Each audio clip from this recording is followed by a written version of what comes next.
All right. Hi, everyone. Welcome to our 2025-2026 TourWest Applicant Information Session. My name is Sierra Scott. I'm the grant specialist here at Creative West. And thank you all so much for taking the time to join us today. There's going to be a lot of information coming at you in the next half hour or so. There's not a ton of changes, material changes to the actual program. However, there are some slight alterations in how we're doing the review process and some other assurances that we're going to talk about. So there are a couple changes that I want to highlight throughout the next hour. We will have a Q&A session at the end, but you're also welcome to put any questions that come up throughout in the chat, and Lena will help us go through those during the Q&A at the end as well. So we will go ahead and get started.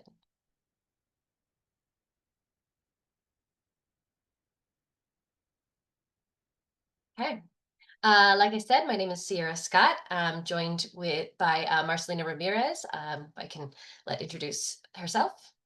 Hi, everybody. I'm Marcelina Ramirez. I'm the Grants, Awards, and Programs Coordinator here at Creative West, and I'm going to be the one facilitating the chat, as well as if you have any text issues, feel free to message me. And the rest of our team here, you can see we are a mighty team of 5 for our Grants, Awards, and Programs. The rest of the team is Josh Ellis, our Grants, Awards, and Programs Manager, Ashanti McGee, our Grants and Access Manager, and Anika Tanay, the Director of Grants, Awards, and Programs. So if you need any assistance on this grant or other grants, we are the folks you can reach out to. And I'll turn it over to Lena to go through the session outline, Zoom norms, and shared commitments. Hi, everyone. So just like Sierra said, we just went through, are going to go through our session outline. We're going to go for our Zoom norms next, our shared commitments, the history of Creative West and TourWest, the program overview, so our updates for 2025, the eligibility review criteria, how to apply on Go Smart, the timeline, and then any questions at the end. And once again, like Sierra said, if you have any questions that come up and you don't want to forget, please go ahead and put those in the chat. Next slide. Please keep your microphone muted when not speaking. It's in the far left corner. Please rename yourself to your first and last name and your state/jurisdiction acronym or organization name. As a reminder, there will be a Q&A at the end. To ask questions or make comments, please use the raise hand function. Please feel free to write your question in the chat at any time, and it will be answered during the Q&A. Live transcripts or closed captions are turned on. Next slide. Today for our shared commitments, we value humility, learning from our mistakes, and asking questions to gain deeper understanding. We feel empowered to hold one another accountable, establish boundaries, and ask each other for help. We lean into discomfort by facing challenges and conflict with openness and grace. We stay present by listening actively, being mindful of body language, and participating to the fullest of our ability. We share from our own experiences and grow as a team through the inclusion of every individual voice. We prioritize accessibility and are mindful of ensuring our language and ensuring belonging for all. Thank you, and back to you, Sierra. Thanks so much, Lena. So I know we probably have a lot of returning grantees on the call today, but for those of you that may be new to Creative West, we are also newly Creative West. We were formerly the Western States Arts Federation, or WESTAF, and we rebranded as Creative West last year. We are one of the nonprofit U.S. regional arts organizations. We build equitable technology, funding, advocacy, and policy systems to generate creative capacity in the West and beyond. We serve the largest constituent territory of the 6 U.S. regional arts organizations, and that is comprised of 13 of these states and these jurisdictions. History of TourWest. So TourWest has been around for quite some time, and I know if you are a former grantee, you also may have been part of our TourWest community for quite some time. This grant was launched back in 1994 and has been underwritten by the National Endowment for the Arts since that time. The TourWest program seeks to help nonprofit presenters bring high-quality performing artists to underserved communities throughout the region. A general overview of this program. So these are the parts that have not changed. So this is still providing funding to presenters and presenting organizations to bring touring performers and literary artists to communities throughout the Western region. We define regional touring for the purposes of this grant as either programming that brings out-of-state touring artists to your venue or in-state artists traveling at least 50 miles from their home base. So basically, we're looking for non-local performing or literary artists that are coming to your community. Another point I want to clarify here is that they don't need to be, the performers do not need to be from the Western region. They can be coming to your area from anywhere. This grant focuses on expanding access to the performing arts, especially in underserved communities. And to support this goal, we encourage working closely with local individuals and groups to understand and meet your community's needs. Including community engagement or educational outreach activities is always welcome, however, not a requirement. And we also encourage collaboration with artists, agents, and community partners with strategies like block booking or using presenter networks. We'll get into all of these a little bit more deeply in just a moment, but just as a general overview, this year, the grant amount will be a flat award between 2,000 and 3,000, depending on how many applicants we get.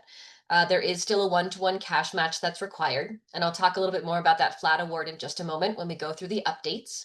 The period of performance, so this grant can fund activities that occur between October 1st, 2025 and September 30th, 2026. It's open to nonprofits, state and local governments, and federally recognized tribes.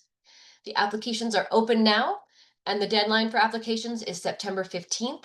And just to note, that is September 15th at 11:59 p.m. Mountain Time. Okay, so what's new this year? Our biggest changes for this year is that there is a simplified application process because there is no panel scoring or ranking. So what we did in order to have a quicker turnaround from application to payment, because our funding cycle is slightly delayed this year, and we wanted to get those funds out and not delay the period of performance much longer, we are doing an internal review process. And if your organization meets the eligibility criteria, proposes a qualifying project, and demonstrates artistic excellence and merit per NEA guidelines, you will receive a flat funding award. So this year we don't have criteria, we don't have panel reviewers. If you are eligible, you will receive a grant, and the grant award is going to depend on the amount of folks that apply this year. Looking at applicants from past years, that's kind of where we found that $2,000 or $3,000 mark, and we wanted to keep that broad so you all have a ballpark of what you might expect. But as this is the first year that we're doing this, we are not exactly sure how many folks will apply, especially with some of these changes. And the final one, which we'll get into in much more detail, is that there are updated federal assurances that reflect recent executive orders and compliance requirements, and those are passed down to us from the National Endowment for the Arts, and anyone that receives the funding that we receive from the NEA must also comply with the terms and conditions that we receive, including compliance with all executive orders. Okay, again, so this is just a brief overview of our eligibility. The things I want to highlight here is that you must have a valid EIN. You must have a valid UEI from sam.gov. So this is your unique entity identifier. This used to be called your DUNS number. It's just the identifying number that all entities must have to receive federal funding. And it used to be through Dun & Bradstreet, and a few years ago it was transitioned over to sam.gov so that it was housed within the federal government. If you do not have a UEI, you can feel free to reach out to us and we can help you through the process. It's fairly simple, but you do need one of these to receive federal funding. You must have presented at least one paid professional performance in the past 3 years, and you must be in good standing with Creative West, so no overdue reports or documentation. And this one I want to highlight: if you are a TourWest grantee from last year, or if you've received any other grants from us from last year, please get those final reports in. You still have a little bit of time to get your TourWest final report in from last year, but the sooner the better, because we don't want to have to hold this grant up because of any overdue final reports. So typically presenters are going to be performing arts centers, community centers, cultural organizations, schools and universities, libraries, or even museums and film series. One of the things we want to note here is that producing organizations or performing arts groups doing their own work are typically not considered presenters and can contact us to discuss eligibility. So, for instance, if you are a dance company and you are creating your own in-house work with your company, that would not be eligible for this grant. We're looking to bring in performers that are outside of your own group to your venue. Okay, project requirements. So again, the period of performance is October 1 to September 30th. This is for performing literary or musical artists. So this is not for visual arts. Again, must feature a touring artist traveling at least 50 miles to your venue. Must include at least one public performance. This can be in person or virtual. You can only submit one application per fiscal year. If you are from a university system, separate campus locations may apply individually. And funds can be used to support performances and festivals. However, only the festival organization itself can apply. Some common ineligible programming that we see is self-produced performances like a dance, music, or theater group. Children's theater performances where local children or community members are the main performers. Again, same with university conferences or projects that are featuring mostly student performers. Faith-based events. And then this last one I want to highlight because we do see this quite often. So this grant does not support guest composers, choreographers, or similar artists embedded in local productions. So if you're bringing in a guest director to direct a local community theater group, that would not be eligible for this grant. So yes, all grantees will receive the same award amount for this year. It still does require a one-to-one cash match of non-federal funds. So if you receive $3,000 from us, then your project must have at least a $6,000 budget, with the other $3,000 coming from another non-federal source. Eligible expenses include artist fees, facility rental, accessibility accommodations, marketing and promotion, artist travel, and administration costs as long as they are directly related to your regional touring program. This can include contractor fees and staff salaries to administer the project. Uh, Last year, we gave priority to organizations with annual operating budgets under $1 million, so smaller organizations, and also organizations located in rural areas with population of under 50,000. This year, we may continue that. It depends on the types of organizations and the amount of organizations that are applying, but additional funding may be given to smaller organizations and those located in rural areas. And to clarify for the rural areas, that is the city that your organization is located in, so where your address is what we are using for that designation. You do not have to be in a rural area to receive this grant.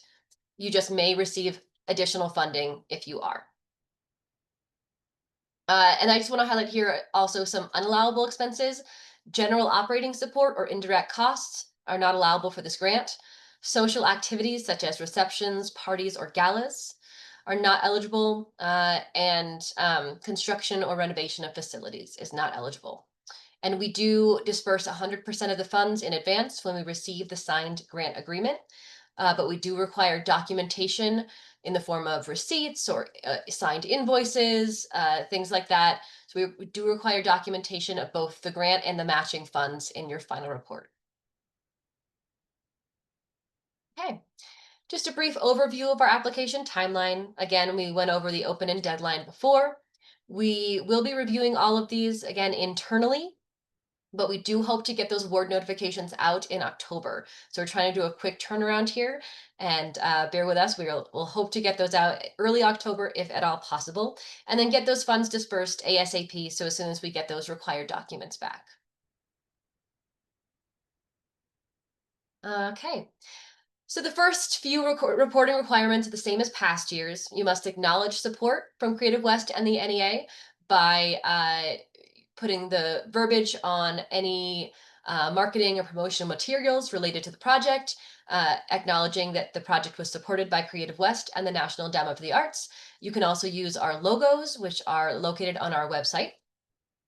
And you must submit a final report within 30 days of project completion or by October 30th, whichever is first. And we do ask that as soon as you expend those funds, you submit that final report so we can also submit our report to the NEA in a timely manner.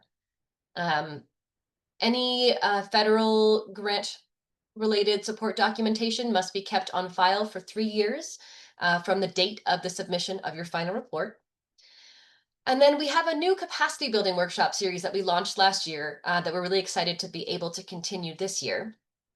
The only requirement for TourWest grantees is to attend the grant management webinar, which will be held in fall of 2025. Likely it will be held in November after everyone has received their grant award, but we will let all grantees know about that, and there'll be a couple different dates that you can attend that. We'll also have a recording of that, so if folks can't attend any of the actual webinars, we'll ask that you watch the video and confirm with us that you understand all requirements.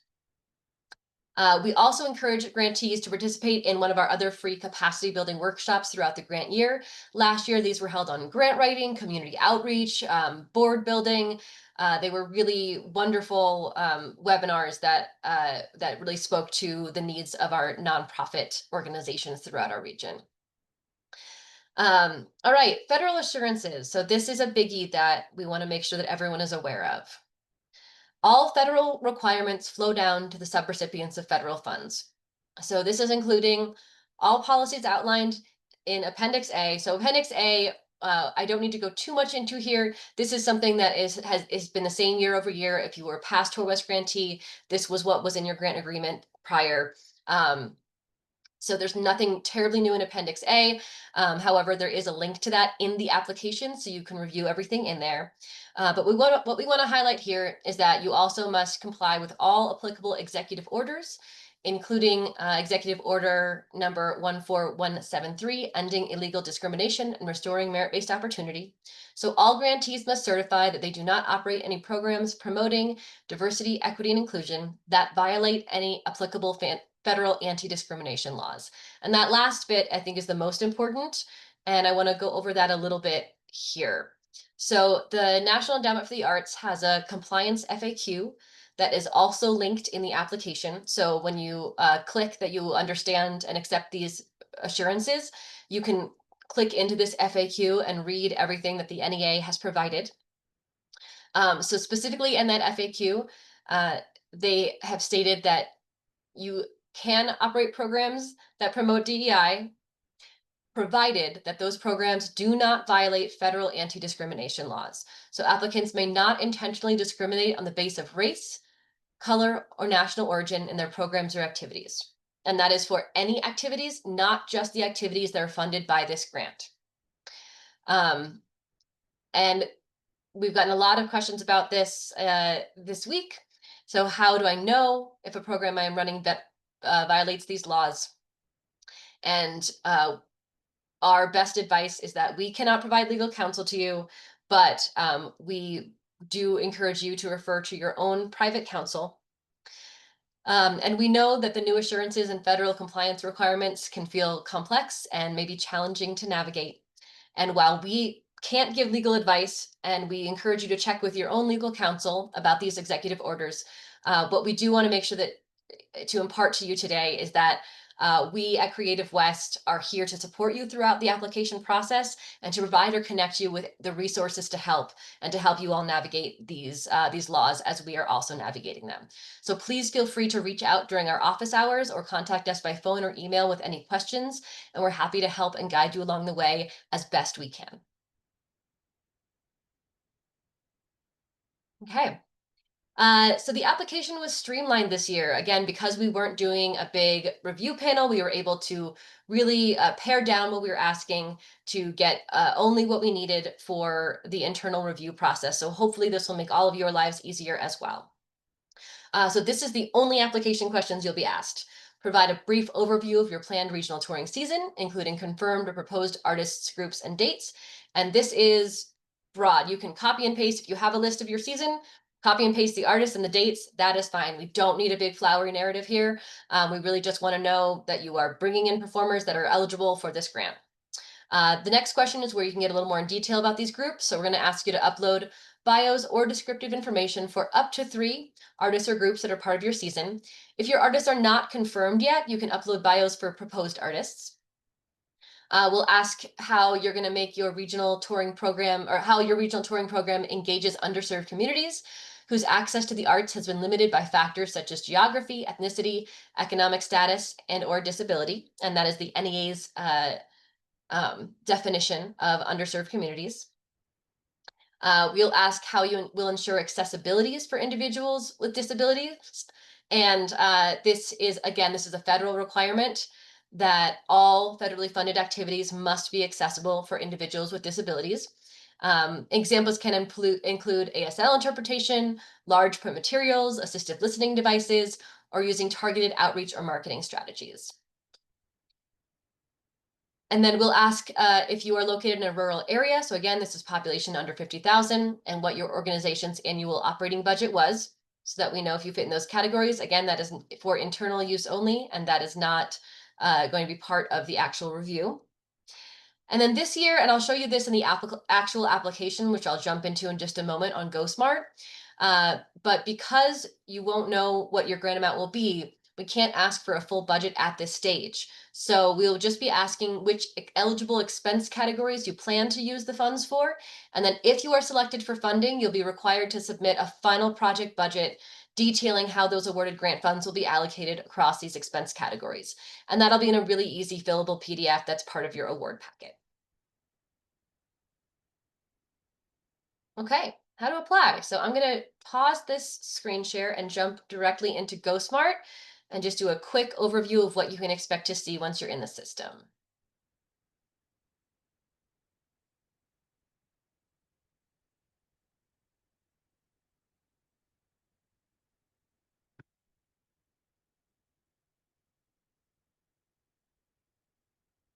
Okay. All right, so make sure you are at the TourWest GoSmart. There's a number of different GoSmart sites for different Creative West grants. So you're going to want to go to tourwest.gosmart.org. You'll log in or create a new account if you don't already have an account. Once you're in, TourWest 2025 should be the very first thing at the top of your page. I've already started this application, so if you hadn't, this will say start. If you've already started, you'll click edit to go in. And this is it's only 3 pages long. So the narrative is all on one page this year. But these are those questions that we went over. I do want to highlight here that we are asking you, if you have multiple bios for multiple groups, that you combine those into one document and add and upload them as a single file.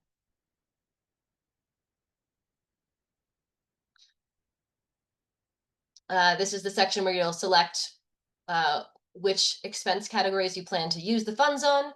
I will note that you don't need to strictly stay with these, again, because we'll be asking for a full project budget when you are awarded. That's the budget that we will be looking at when we're looking at your final report. Some certifications that you are eligible, and then again, rural area or operating budget. That is the main page. The next page is these NEA reporting estimates. So this is part of the final report. If you've submitted for this grant in the past, you'll be familiar with some of these. If you have any questions, let us know. But this is all a projection at this stage. And we ask you to enter them here so that if you are selected and you submit a final report, these projections will copy over and then you can update those when you do the final report. This is asking, things like total number of adults engaged in the project, age ranges that make up the population that benefits from the awarded project, things like that. And then finally, the certification page, which will include, again, here, this is the link to Appendix A and the link to the FAQ, as I was talking about earlier. So please take a look at those. And then you will need to it is a required yes for this in order to be eligible. And then finally, we thank you in advance for letting us know which of these capacity building workshops sound most interesting to you so that we can get a read on what might be most helpful for our grantees for our capacity building workshops. Make sure you save the work at the bottom of each page before leaving the page, and then submit when you get to the final submission page all the way at the bottom. Okay, so